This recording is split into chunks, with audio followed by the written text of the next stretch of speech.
Hi everyone, my name's Trinity Cologne. My name is Melanie. And Chris, she, her, and I live in South Chicago, also 10th Ward. You may have heard, everyone, that there's a hunger strike going on. We are on day 21. The city has not been responsive, and it is a critical moment. We're surprised and not surprised at this response.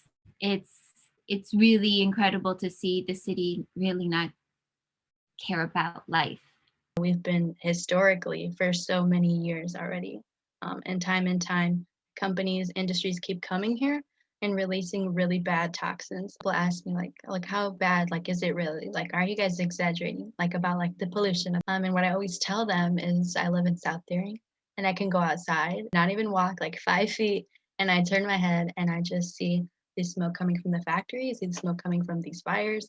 I see the river and like the big viaduct. It's crazy. General Iron kind of got kicked out by Lincoln Yards and by Lincoln Park because they weren't being a good neighbor. They had lots of explosions there. They weren't following a lot of guidelines, and so like the community organizers there were definitely not okay with General Iron being there, and that's why they got zoned out.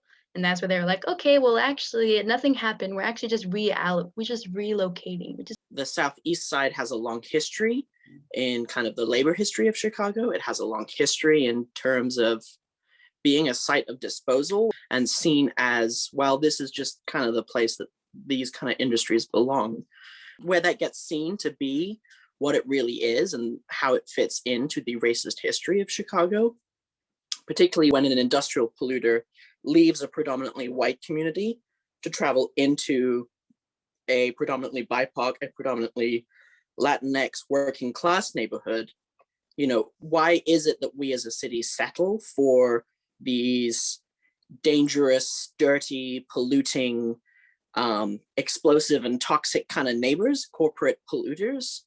When we say it's not right for a white neighborhood, why do we shift it over into communities of color and working class neighborhoods?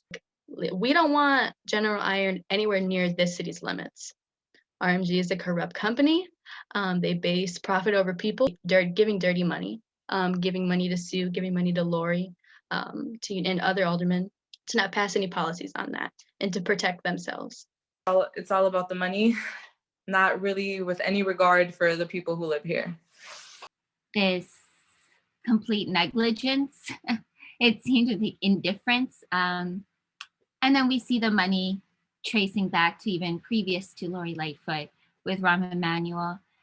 And you see this corruption is literally profit over people.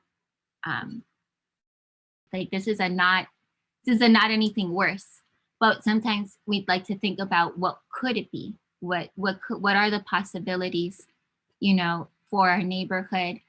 Like when we're talking about infrastructure, I go to George Washington High School, which is a neighborhood school. So obviously, like we don't get like private funding like selective enrollment schools do. And I feel like we're always talking about like the Southeast Side is like a forgotten city, and I definitely feel like Washington is like a forgotten school sometimes. My experience with the hunger strike, it hasn't been easy. Today wasn't an easy day. I didn't want to get up. I was tired. Yesterday was different. I was very happy. I was excited. I had so much energy. So we kind of have these spikes of we're so energetic and we have so much adrenaline, and then we just crash. We just get like these symptoms that are just kind of like out of whack. Or sometimes I feel like I have a headache or kind of like I'm floating, not fully there. I don't know. It's not something good to feel. I just thought that it was a very interesting way to get some attention from people. One of the first things that I saw was the bike march. And that was so long ago, like it was hot out. And it's like, wow, this permit still hasn't been denied. I'm gonna join and try and get it denied because our efforts seem to be failing. So it's like, okay, what can we do to get the mayor's attention and Dr. Arwady to really listen to us and everybody else? And it has worked. It definitely has worked to get attention from others.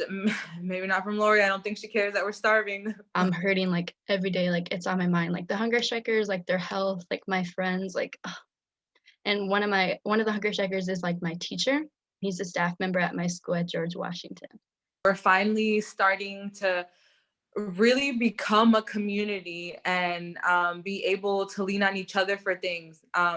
Especially with this COVID, you know, we had a love fridge pop up, which I think is really amazing that we just get to help our neighbors. This goes throughout the generations. We see something bad happening in our community and we kind of all come together. So the support has come in all types of different forms, and from elected officials to like alder people and the governor, like that people are really, really with us. And that goes back to building a sense of community that we didn't have in the Southeast side. And now we do. And it's expanding and it's great. And we love it. And keep it coming, please.